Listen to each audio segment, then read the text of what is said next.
सभापति जी, इस धन्यवाद प्रस्ताव पर समर्थन के लिए अपनी भावनाओं को व्यक्त करना मैं अपना सौभाग्य मानता हूं। आदरणीय सभापति जी, विकसित भारत की यात्रा में बीते वर्ष देश के तेज प्रगति से विकास के वर्ष रहे हैं। Nothing will go on record except the Prime Minister's जीवन speech. के हर क्षेत्र में, समाज के हर वर्ग को उनके जीवन में परिवर्तन का एक कालखंड रहा है। एक सही दिशा में तेज गति से देश आगे बढ़ रहा है। आदरणीय राष्ट्रपति जी ने बहुत ही बढ़िया तरीके से पूरी संवेदनशीलता के साथ उन्होंने This is not correct. इस विषय को Sit to your seat, हम please. सबके सामने प्रस्तुत किया है। आदरणीय सभापति जी, मेरी एक प्रार्थना है, आदरणीय खड़गे जी की उम्र देखते हुए वो बैठ करके भी नारे बोल सकते हैं तो अच्छा होगा, ताकि उनको कष्ट न हो। पीछे नौजवान बहुत लोग हैं, तो खड़गे जी को No. आप बैठते बैठते भी When you are speaking, they are listening. You are नारे listening. बोलने की अनुमति दे दीजिए।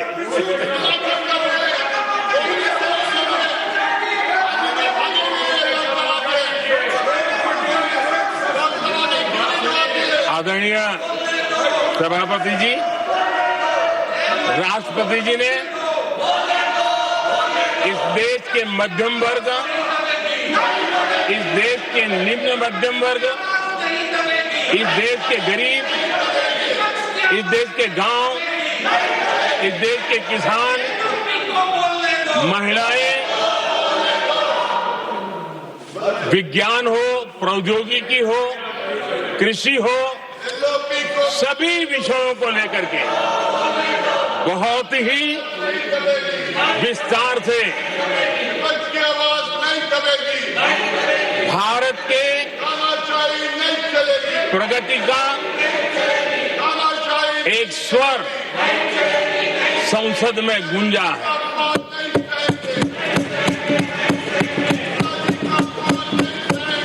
देश के नौजवान भारत के सामर्थ्य को कैसे आगे बढ़ा रहे हैं, इसकी भी विस्तार से चर्चा की है। हर वर्ग के सामर्थ्य को उन्होंने शब्दांकित किया है, और इतना ही नहीं, आदरणीय राष्ट्रपति जी ने भारत के उज्जवल भविष्य के प्रति एक विश्वास व्यक्त किया है। ये अपने आप में हम सबके लिए प्रेरक है। आदरणीय सभापति जी,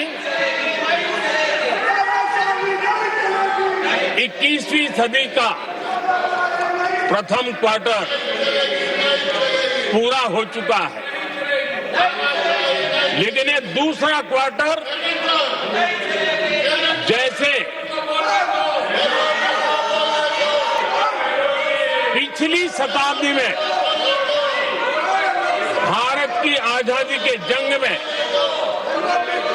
दूसरा क्वार्टर बहुत ही निर्णायक बना था। मैं साफ साफ देख रहा हूं कि विकसित भारत के निर्माण की दिशा में ये दूसरा क्वार्टर भी उतना ही सामर्थ्यवान होने वाला है, उतना ही तेज गति से आगे बढ़ने वाला है। और इसलिए आदरणीय सभापति जी, राष्ट्र का हर व्यक्ति ये महसूस कर रहा है कि एक अहम पड़ाव पर हम पहुंच चुके हैं। अब न हमें रुकना है, न हमें पीछे मुड़ करके देखना है। I will not go against what you are doing. आगे ही आगे देखना Please, है, my dear.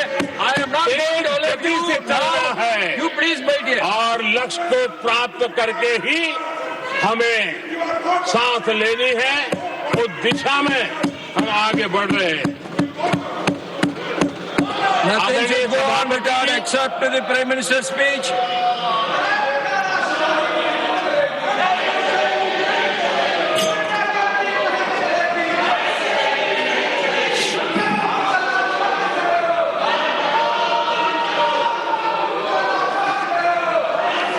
आदरणीय सभापति जी, वर्तमान में अगर हम देखें तो भारत के भाग्य के अनेक सुयोग एक साथ हमें नसीब हुए। ये अपने आप में बहुत ही उत्तम संयोग है, ऐसा मैं मानता हूं। सबसे बड़ी बात है, विश्व के समृद्ध से समृद्ध देश भी बुजुर्ग होते जा रहे हैं। वहां की आबादी उम्र के उस पड़ाव पर पहुंची है हम जिन्हें बुजुर्ग के रूप में जानते हैं। हमारा देश ऐसा है जो विकास की नई ऊंचाइयां छू रहा है। उसी समय दिनों दिन हमारा देश युवा होता जा रहा है, युवा आबादी वाला देश है। ये अपने आप में एक बहुत अच्छा सुयोग है। आदरणीय सभापति जी, दूसरी तरफ मैं देख रहा हूं जिस प्रकार से विश्व का भारत के प्रति आकर्षण बढ़ा है, और उसमें भी विश्व भारत की टैलेंट का महात्म्य समझ रहा है। हमारे पास आज दुनिया का बहुत ही महत्वपूर्ण टैलेंट पूल है, युवा टैलेंट पूल है, जिसके पास सपने भी हैं, संकल्प भी है, सामर्थ्य भी है। और इसलिए ये दूसरा सुयोग है। शक्ति का आशीर्वाद हमारे साथ है। आदरणीय सभापति जी, भारत आज विश्व में जो चुनौतियां पैदा हो रही हैं, उन चुनौतियों का समाधान देने वाला एक देश आशा की किरण बना हुआ है, और हम समाधान दे रहे हैं। वैसा ही एक महत्वपूर्ण सुयोग है कि आज मेजर इकोनॉमी में भारत का ग्रोथ बहुत हाई है, और हाई ग्रोथ और लो इन्फ्लेशन ये बहुत ही यूनिक संयोग है, और ये हमारी अर्थव्यवस्था की मजबूती को प्रदर्शित करता है। आदरणीय सभापति जी, हम जिस गति से आगे बढ़ रहे हैं, जब हमें देश की जनता ने सेवा करने का मौका दिया, तब फ्रेजाइल 5 के रूप में ये देश जाना जाता था। जब हमें अवसर मिला, तब देश आजाद हुआ, तब हम दुनिया में 6 नंबर की इकोनॉमी थे। लेकिन इन लोगों ने ऐसा एक हाल करके रखा कि 11 पे पहुंचा दिया। आज हम 3 पर जाने की दिशा में तेज गति से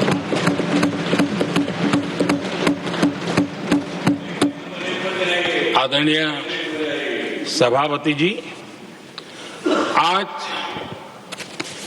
कोई भी सेक्टर देश कीजिए, चाहे साइंस हो, चाहे स्पेस हो, चाहे स्पोर्ट्स हो, हर क्षेत्र में आज भारत एक कॉन्फिडेंस के साथ, आत्मविश्वास से भरा हुआ भारत है।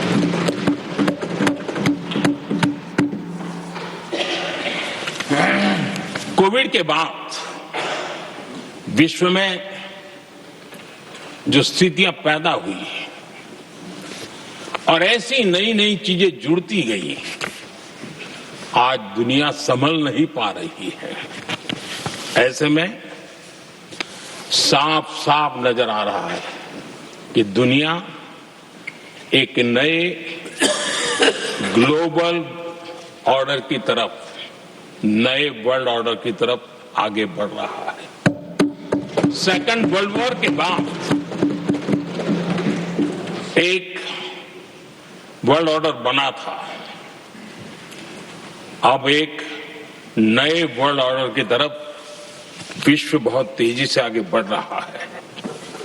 और सबसे बड़ी खुशी की बात है, सारी घटनाओं का और राजनीतिक तरीके से निष्पक्ष भाव से विश्लेषण करेंगे तो झुकाव भारत की तरफ है।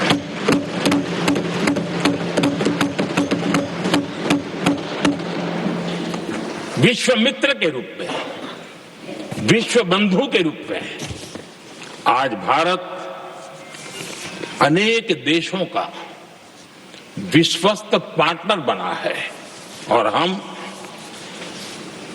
कंधे से कंधा मिला करके विश्व कल्याण की दिशा में भी अपनी उचित भूमिका निभा रहे हैं, अपने सामर्थ्य से सहाय भी कर रहे हैं। आदरणीय सभापति जी,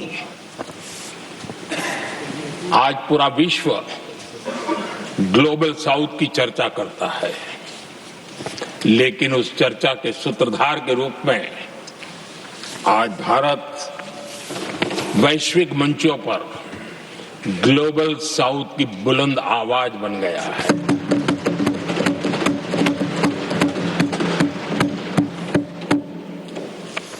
अनेक देशों के साथ आज Bharat future ready trade deals कर रहा है। पिछले कुछ ही समय में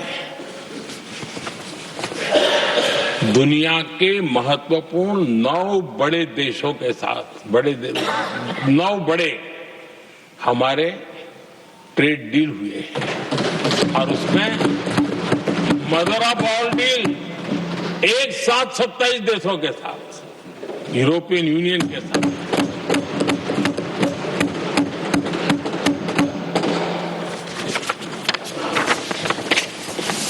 जो लोग थक गए,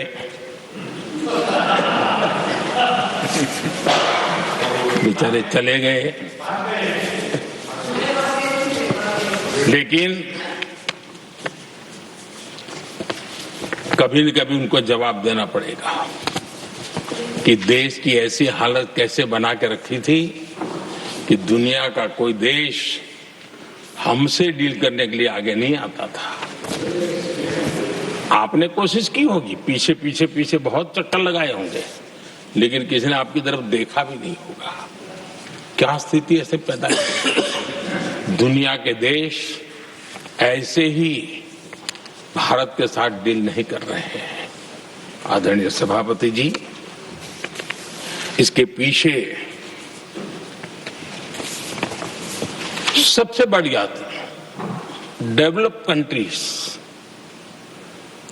एक डेवलपिंग कंट्री के साथ डील करता है ना, वो अपने आप में भी अर्थ जगत के लिए एक बहुत बड़ा है। और मेरे लिए नई बात नहीं है। जब मुझे गुजरात में सेवा करने का अवसर मिला था तो मैं एक वाइब्रेंट गुजरात समिट करता था और मेरे लिए गर्व की बात थी कि एक स्टेट, हिंदुस्तान का एक स्टेट, मेरी इस वाइब्रेंट समिट के partner country develop country Japan हुआ करता था। एक राज्य ने सामर्थ्य दिखाया था, आज मेरा देश ये सामर्थ्य दिखा रहा है। ये तब होता है जब आपके पास आर्थिक सामर्थ्य हो, आपके पास आपके नागरिकों के अंदर, देशवासियों में एक ऊर्जा हो और खास करके मैन्युफैक्चरिंग के लिए एक मजबूत इकोसिस्टम हो, तब जाकर के विश्व आपके साथ डील करने के लिए आगे आता है। वोट बैंक की राजनीति में डूबे हुए लोगों ने कभी भी देश के ऐसे अनेक पहलुओं पर मजबूती देनी चाहिए, ये कभी उनकी प्राथमिकता नहीं रही और उसी का परिणाम है। और जहां तक कांग्रेस पार्टी का सवाल है, मैं साफ साफ कहना चाहता हूं और मेरे शब्दों पे भरोसा नहीं तो मैं देश को लोगों कहूं, कुछ मत करो, सिर्फ लाल किले से कांग्रेस के प्रधानमंत्रियों के जो भाषण है, सिर्फ उन भाषणों का एनालिसिस कर लो, आपको साफ साफ लगेगा कि न उनके पास कोई सोच थी, न उनके पास कोई विजन था और न ही कोई इच्छा शक्ति थी। और इसका परिणाम है कि देश को इतना भुगतना पड़ा। आदरणीय सभापति जी, मैं कोटि कोटि देशवासियों का आभारी हूं, उन्होंने सेवा करने का अवसर दिया। हमारी काफी शक्ति उनकी गलतियों को ठीक करने में जा रही है। दुनिया के मन में जो उनके समय की छवि है, उस छवि को धोने में मेरी ताकत लगती है। ऐसा बर्बाद करके रखा हुआ था और इस काम के लिए हमने फ्यूचर रेडी पॉलिसीज पर बल दिया है। और आज आपने देखा होगा, देश नीति के आधार पर चल रहा है, पॉलिसीज के आधार पर चल रहा है। एडवोकेज्म को हमने त्याग कर दिया है और उसके कारण विश्व का विश्वास बनता है। हमने रिफॉर्म, परफॉर्म, ट्रांसफॉर्म के मंत्र को लेकर के आगे बढ़े और आज स्थिति ऐसी है कि देश रिफॉर्म एक्सप्रेस पर सवार हो चुका है।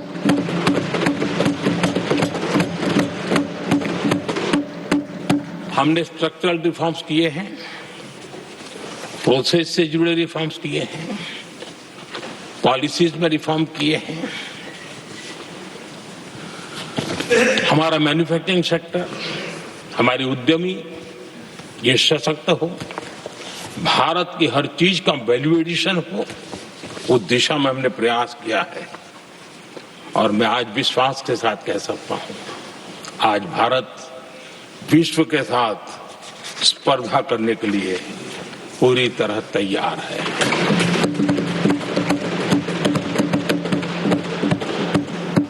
जब मैं विश्व के सीईओ फोरम की समिट देखता हूं, आज दुनिया हमारे उद्यमियों को समानता के रूप में देखती है।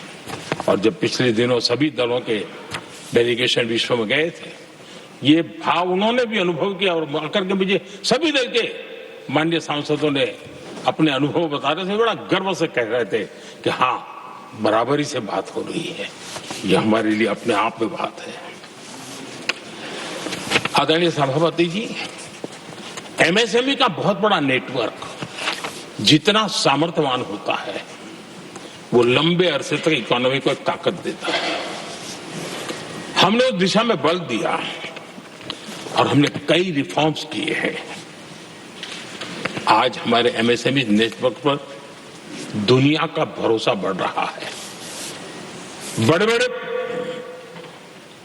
हो सकता है हम हवाई जहाज नहीं बना देंगे, लेकिन कई हवाई जहाज है जिसमें कई पुर्जे मेरे देश के छोटे छोटे एमएसएमई बना रहे हैं।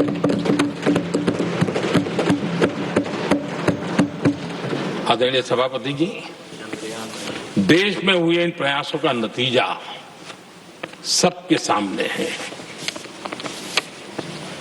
बड़े बड़े देश भारत के साथ व्यापारिक संबंध बनाने के लिए बहुत ही आतुर है।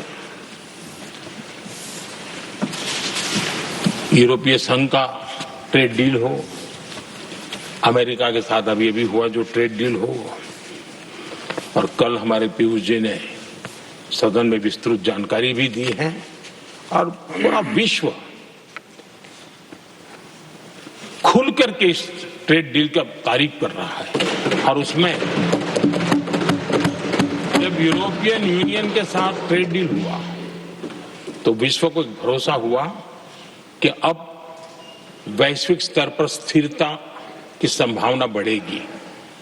अमेरिका के साथ ट्रेड डील होने के बाद विश्व को और भरोसा हो गया कि जो स्थिरता के एहसास हो रहा था अब गति का भी एहसास होने लगा है। अब विश्व के लिए शुभ संकेत। आदरणीय सभापति जी, इसका सबसे बड़ा लाभ हमारे देश के नौजवानों को होगा। और जब मैं नौजवान कहता हूं तो उसमें मध्यम वर्ग का भी नौजवान होता है, शहर का नौजवान भी होता है, गांव का नौजवान भी होता है, बेटा भी होती है, बेटी भी होती है। और इसलिए उसे टुकड़ों में न देखा जाए। मेरे देश के युवा के सामर्थ्य का हमें गौरव करना चाहिए, और उनके लिए पूरा विश्व बाजार अब खुल चुका है। अब उनके लिए अवसर ही अवसर है। और मैं उनको कहता हूं, आइए दोस्तों, मैं आपके साथ कंधे से कंधा मिलाकर के खड़ा हूं। हिम्मत कीजिए, बढ़िए। देश आपके साथ खड़ा है और दुनिया आपका स्वागत करने के लिए इंतजार कर रही है।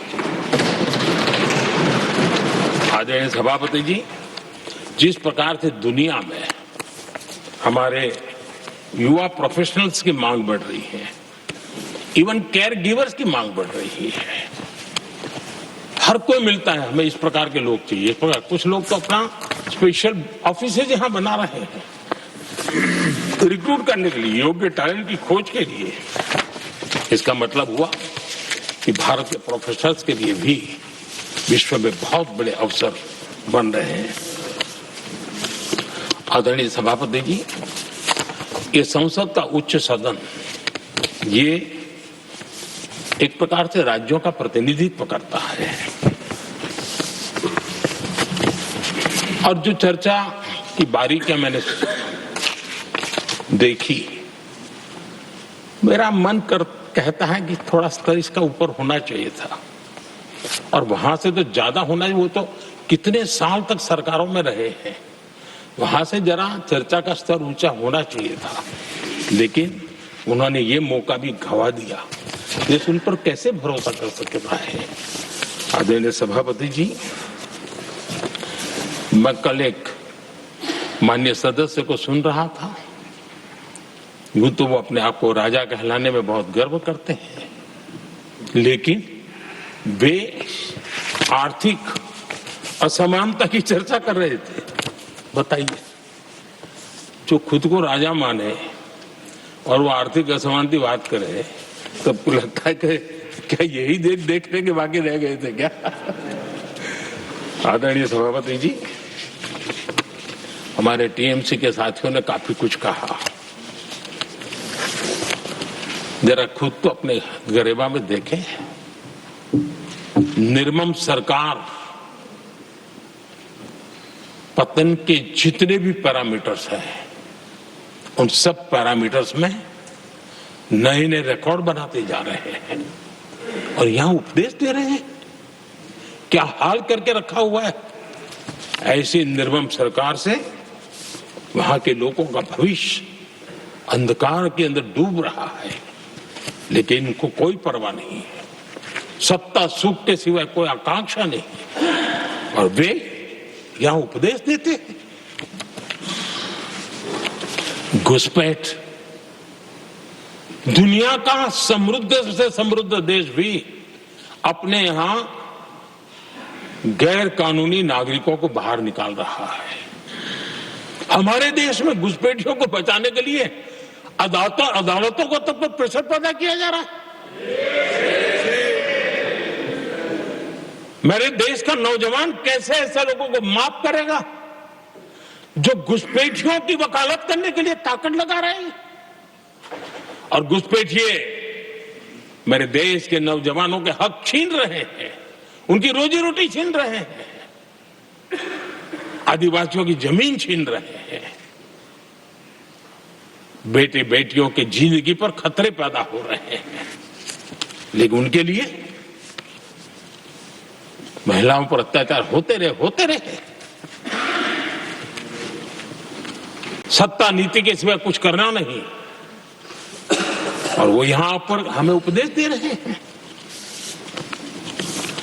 और ऐसे चिंताजनक सभी विषयों पर आंखें मूंद करके बैठे हुए वो लोग हैं। एक हमारे माननीय सदस्य काफी कुछ बोल रहे थे, जिनकी पूरी सरकार शराब में डूब गई, जिनके शीश में है घर घर में नफरत का कारण बन गए, और शायद उनको ब्लैक शब्द ज्यादा पसंद है। हर एक अपना अपना एक भूतकाल होता है।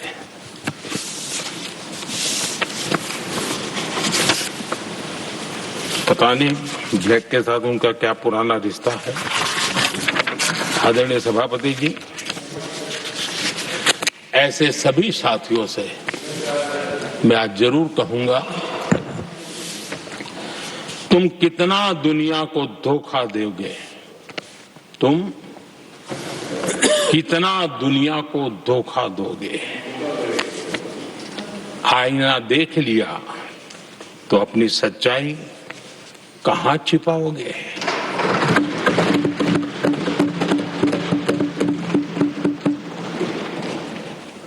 कांग्रेस हो, टीएमसी हो, डीएमके हो, लेफ्ट हो, ये दशकों से केंद्र में सत्ता में रहे हैं, सत्ता के भागीदार रहे हैं। राज्यों में भी उनको सरकारें चलाने का अवसर मिला है, लेकिन उनकी पहचान क्या बनी है? आज डील की चर्चा होती है तो गौरव से कहते हैं, तब डील की चर्चा होती थी तो बॉफोर्स डील याद आता था। ये डील होते थे।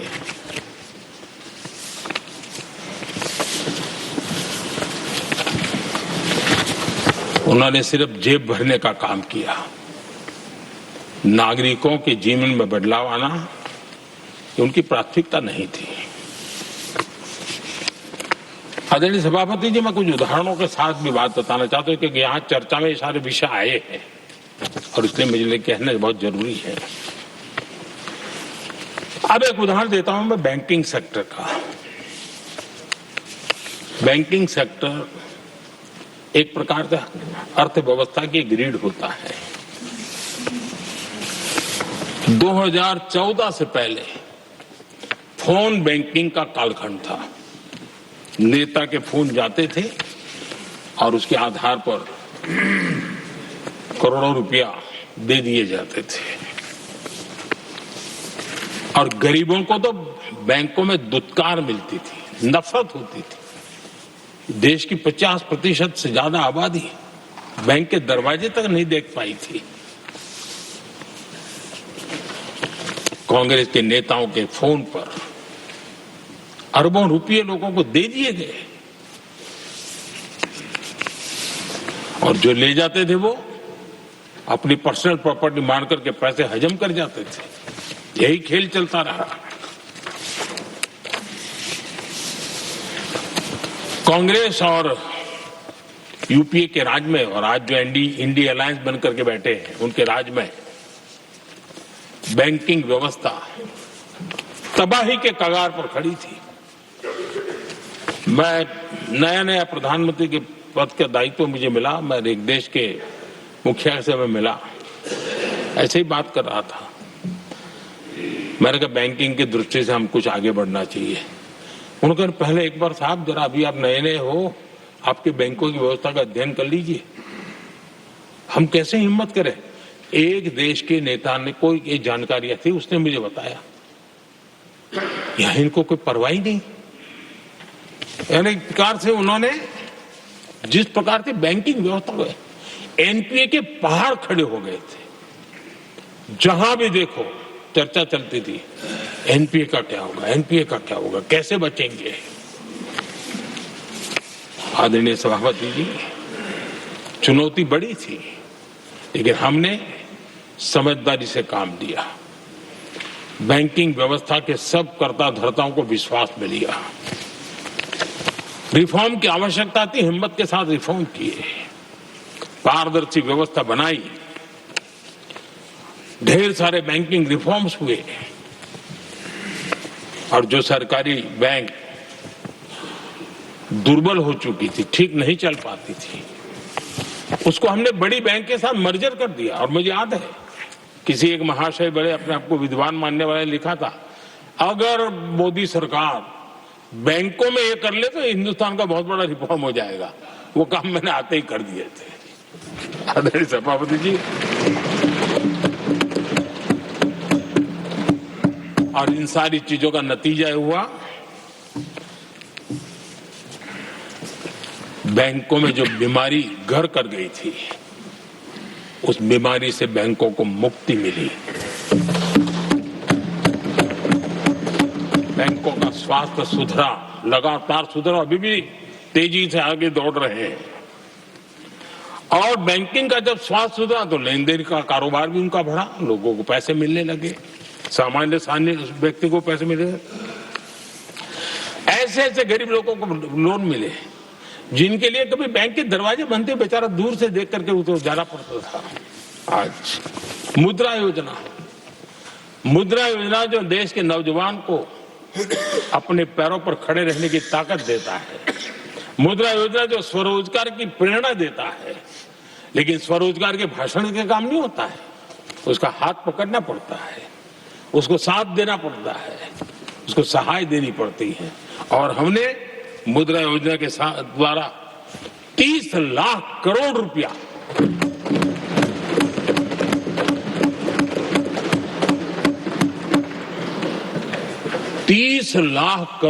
से ज्यादा लोन मुद्रा योजना के माध्यम से और बिना गारंटी देश के नौजवानों के हाथ में दिया और उन्होंने अपने कारोबार को आगे बढ़ाया। और गर्व की बात है, उसमें बहुत बड़ी मात्रा में माताएं बहनें भी हकदार बनी, लाभार्थी बनी।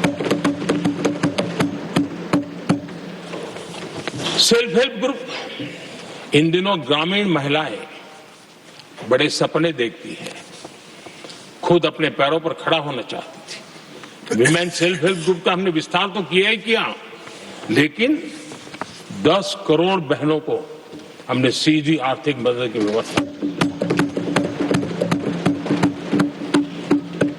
हमारे एमएसएमई सेक्टर को हमने भरपूर लोन दी और मैं आज बड़े संतोष के साथ, बड़ी जिम्मेवारी के साथ इस पवित्र सदन में कहना चाहता हूं, हमने एनपीए जिसके पहाड़ हुआ करते थे 2014 के पहले, आज उसको हमने नीचे निम्न स्तर पर ला करके खड़ा कर दिया। आज एनपीए 1% से भी नीचे है। ये अपने आप में बैंकों के स्वास्थ्य के लिए बहुत उत्तम काम हमने किया है। इतना ही नहीं, हमारे बैंकों का प्रॉफिट आज रिकॉर्ड पर है, हाई रिकॉर्ड है उसके। ये अपने आप में देश की अर्थव्यवस्था को ताकत देने के लिए, बैंकिंग व्यवस्था मजबूत होती है तो बाकी अर्थव्यवस्था को भी मजबूती मिलती है, उस काम को कहेगा। आदरणीय सभापति जी, मैं एक और उदाहरण देना चाहता हूं। हमारे पीएसयूज, आमतौर पर पीएसयूज के संबंध में मान्यता बन चुकी थी, वो बनते ही हैं बीमार होने के लिए, वो बनते ही हैं बर्बाद होने के लिए, वो बनते ही हैं बंद होने के लिए। हमने इस पूरी मानसिकता को हकीकतों के आधार पर बदलने में सफलता प्राप्त की है। और ये लोग पीएसयूज को लेकर के कितनी गलत बातें फैलाते थे। अर्बन नक्सल की तरह ऐसे पीएसयूज के दरवाजे के बाहर मजदूरों की मीटिंग करके भड़काने का पाप करते थे, गुमराह करने का काम करते थे। इन्होंने LIC, state bank of India और भी एचएएल, ऐसे हर एक को बड़ा भला बुरा हो रहा, इतना भद्दे तरीके से। जब उनकी सरकार थी तब तो ये इन चीजों को संभाल नहीं पाते थे, उसको कुछ कर भी नहीं पाते थे। आदरणीय सभापति जी, हमने इसमें भी हिम्मत दिखाई। हमने पीएसयूज के संबंध में भी रिफॉर्म्स किए, रिफॉर्म्स की लगातार परंपरा चलाई। आज एलआईसी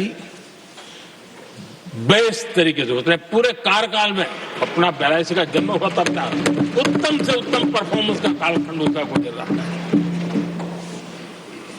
जिन पीएसयूज को कांग्रेस के नेता ताले लगवाने की कगार पर पहुंच चुका था और उसी पर अपनी राजनीतिक रोटी सेकने का प्रयास भी किया गया था, आज हमारे पीएसयूज रिकॉर्ड प्रॉफिट पर हैं।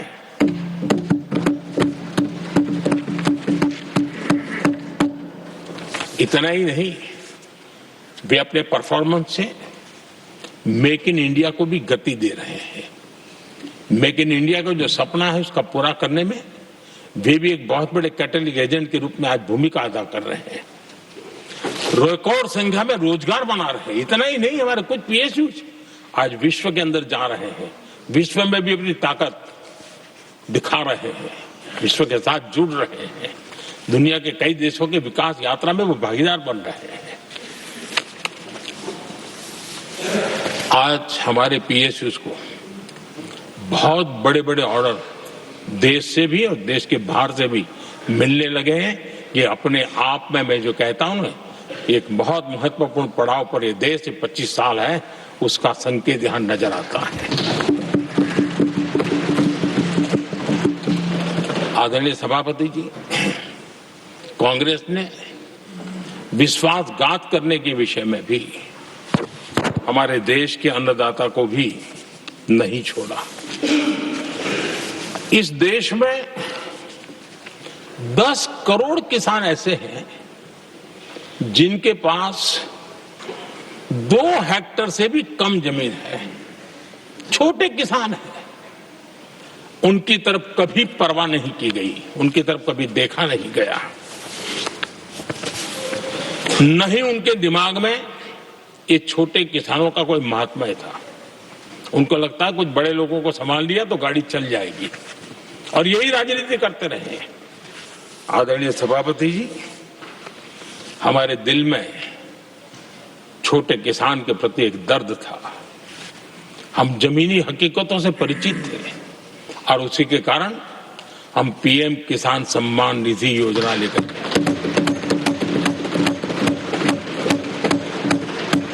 और आप इतने कम समय में हमारे इन छोटे किसानों के खाते में 4 लाख करोड़ रुपया हमने दिया है। 4 लाख करोड़ रुपया आंकड़ा छोटा नहीं होता है आदरणीय सभापति जी, और उसने हमारे छोटे किसानों को एक नई ताकत दी है, नए सपने देखने का सामर्थ्य दिया है। और मुझे पक्का विश्वास है कि हमारा किसान उस दिशा में जरूर भारत की आशा अपेक्षा के अनुरूप परिणाम देगा।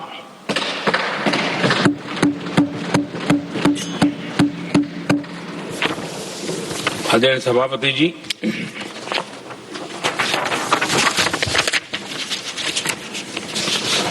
यहां कुछ साथियों ने इम्प्लीमेंटेशन के संबंध में शिकायतों का भाषण काफी किए। शायद वो तय करके आए थे कि ऐसा ऐसा बोलना है, तो इसमें तो उनका ऐलान दिखता था, बाकी में तो नहीं दिखता है।